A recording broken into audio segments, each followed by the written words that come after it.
Cassette শুনে দাওয়াত করেন, মোবাইল শুনে দাওয়াত করেন, ওই মোবাইলের ওয়াজটা অন্তত আগে মহল্লার ইমাম সাহেব হুজুরকে গিয়ে শোনান, ইমাম সাহেবকে গিয়ে শোনান, যোগ্য কোনো হাফেজ মাওলানা থাকলে তাকে গিয়ে শোনান, হুজুর এই বক্তাকে আমরা দাওয়াত করার ইচ্ছা পোষণ করেছি, আসলে কি ইনাকে করব নাকি না, ইনার কথাগুলো কেমন লাগছে একটু আপনি দেখুন, একে দাওয়াত করব কি করব না। আসলে মহল্লার ইমাম, মসজিদের হাফেজ সাহেব, এলাকার ইমাম সাহেব, হাফেজ সাহেব, হুজুর সাহেব, তিনি আপনাকে ঠিকঠাক বলে দেবেন আসলে তাকে করাটা ঠিক হবে কি না হবে, সঠিক কথাটা কিন্তু আপনাকে জানিয়ে দেবে। ইমাম সাহেব যদি না পান, অন্তত মসজিদের মুসল্লি যারা আছেন ইনাদেরকে গিয়ে ক্যাসেটটা শোনাবেন, চাচা এই বক্তাকে দাওয়াত করব বলে ঠিক করেছি, আসলে কি ঠিক আছে এই চাচা এই বক্তাকে দাওয়াত করবা? কেন এই মানুষটা হয়তো কোরআন হাদিসের জ্ঞান না থাকতে পারে, কিন্তু কোরআন হাদিসের জ্ঞান যাদের ছিল তাদের সঙ্গে উঠা বসা করা মানুষ, এই মানুষটা আজকের লোক নয়, এমনও মানুষ থাকতে পারে বসিরহাট আল্লামা হুজুরের ওয়াজ শোনা মানুষও ছিলেন তৎকালীন সময়ে, দাদা হুজুর কেবলার মুখের ওয়াজ শোনা মানুষ ছিলেন তৎকালীন সময়ে, কাইয়ুমুজ্জামান বড় হুজুর পীর কেবলা রাহমাতুল্লাহ আলাইহি, ফুরফুরা শরীফ বড় হুজুর কেবলার মুখের ওয়াজ শোনা মানুষ বসে আছে এই মাহফিলেতে। বড় হুজুরের মুখের ওয়াজ শোনা মানুষ যদি না থাকে, মুফতি আজম মেজলা হুজুর পীর কেবলা রহমাতুল্লাহ আলাইহি মেজ হুজুরের মুখের ওয়াজ শোনা মানুষ এখানে বসে আছে। মেজ হুজুরের মুখের ওয়াজ শোনা যদি লোক না থাকে, যদি সেজ হুজুর ন হুজুরের মুখে ওয়াজ শোনা না থাকে, অন্তত ছোট হুজুর নানা জান ছোট হুজুরের মুখের ওয়াজ শোনা মানুষ এখানে বসে আছে। ইনি আপনাকে মিলিয়ে বলে দেবে বাবু এই বক্তা চলবে না, এই তো গালাগালি পারে। হ্যাঁ গো বাবা, কিছু বক্তা বেরিয়েছে দেখবেন গালাগালি করছে, নবীর স্টেজে বসে মুখে কিছু তাদের আটকায় না, গালাগালি পর্যন্ত করছে। যুবক ছেলেরা সেগুলো শুনছে আর আনন্দ পাচ্ছে, বসে বসে হাসছে আর মজা লাগছে, বক্তা দারুণ হয়েছে বলে করছে।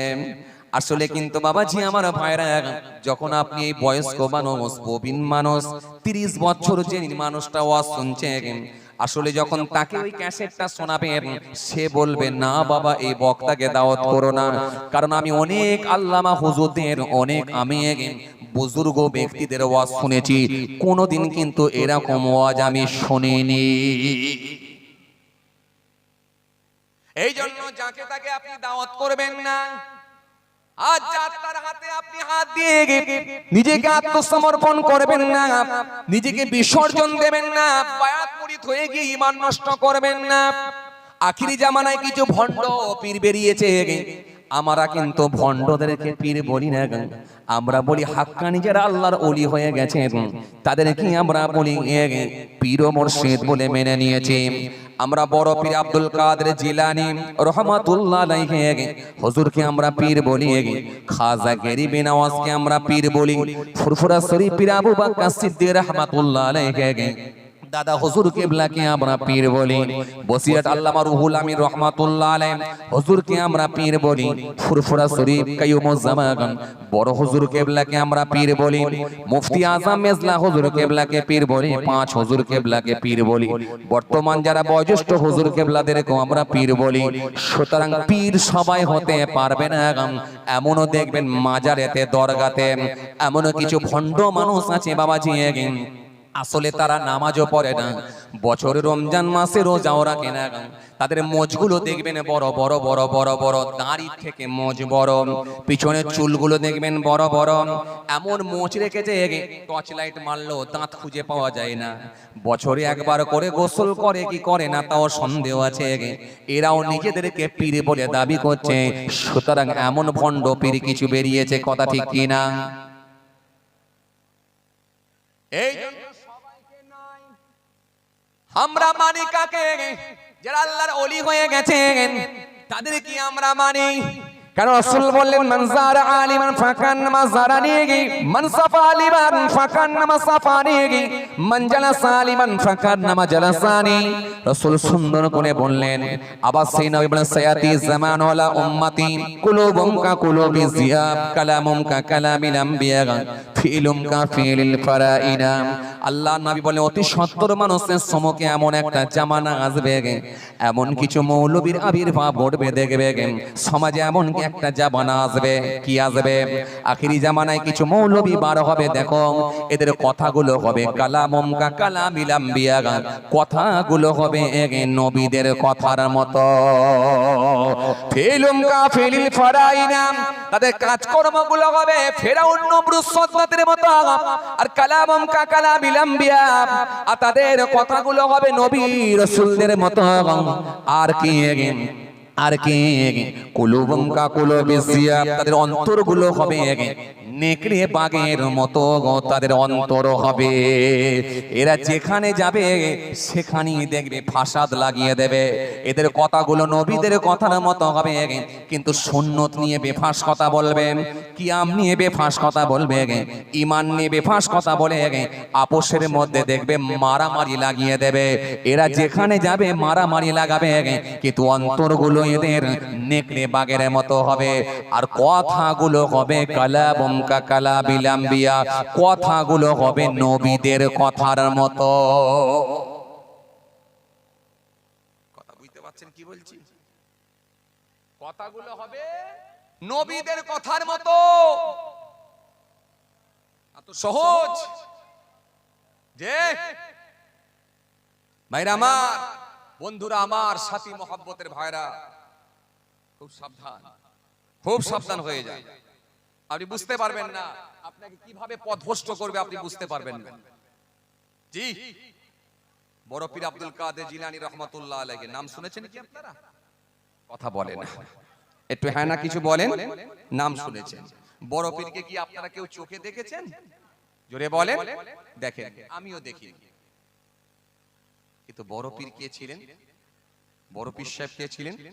যে বড় পীর সাহেব ঘোষণা দিলেন मैंने एक साल না খায়া না পিয়া না সোয়া, আমি এক বছর খাই না, পান করি না, ঘুমাই না। একটু জোরে বলবেন, একটু মহব্বতের সঙ্গে বলবেন না। मैंने एक साल না খায়া না পিয়া না সোয়া, আমি এক বছর খাই না, পান না, ঘুমাই না। मैंने 40 साल ऐसा की वजू से सुबह की नमाज पढ़ा, আমি 40 বছর এশার ওযুতে ফজরের নামাজ পড়েছি। চোরে হবে না, मोहब्बते হয় না, একটু ভালোবাসার সঙ্গে হয় না। और 15 साल सारी रात एक पांव पर खड़ा होकर सुबह तक कुर्सी खत्म करता रहा।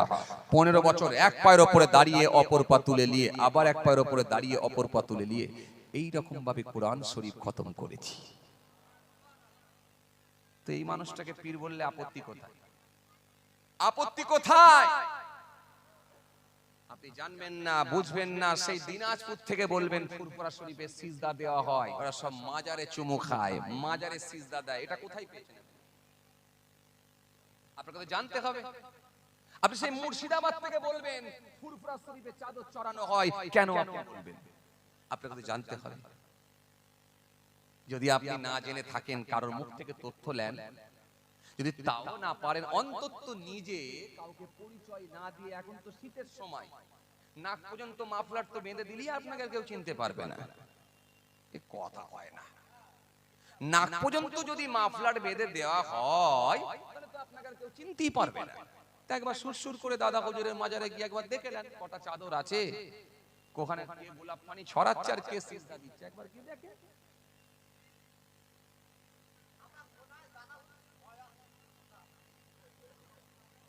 ভালো কথা বলেছে, খারাপ নয়, কিন্তু ফেলে দেওয়ার কথা নয়, সেই ভয়টাও কাজ আছে। হ্যাঁ ভাইরা, আসেন, ভুল বুঝবেন না, আমাকে ভুল বুঝবেন না, আমি কারোর বিরুদ্ধে বলছি না। আমি একটু মনের দুঃখ নিয়ে এগুলো বলছি। কারণ কি জানেন, এই সোশ্যাল মিডিয়াটা এমন হয়ে গেছে, প্রত্যেকের হাতে হাতে এখন মিডিয়া। তো সুতরাং আপনি যখন একটা কথা, একটা মেসেজ যখন সমাজের মানুষের কাছে দিচ্ছেন, ওটা কিন্তু একটা জায়গায় সীমাবদ্ধ নয়, একটা জায়গায় সীমাবদ্ধ নয়।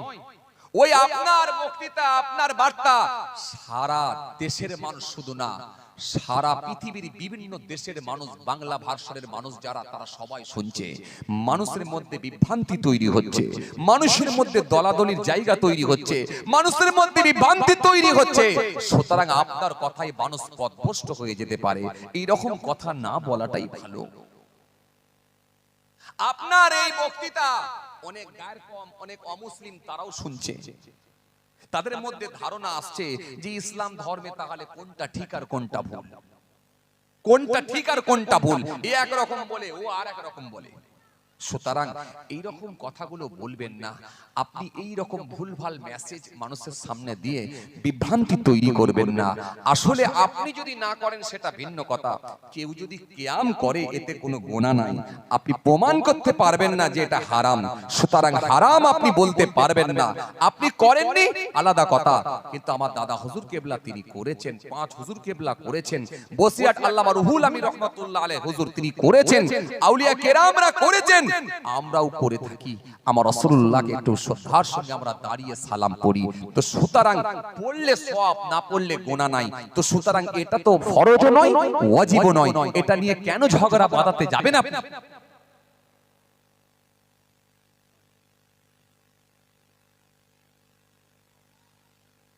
তো সুতরাং আপনি কেন ঝগড়া বাঁধাবেন?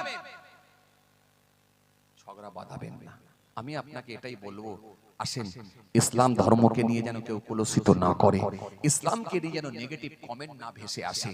আমি আপনাকে বলবো অন্তত আপনি না করেন আলাদা কথা, কিন্তু কেউ করছে তাকে আপনি বাধা দিতে পারবেন না, এটা ইসলাম।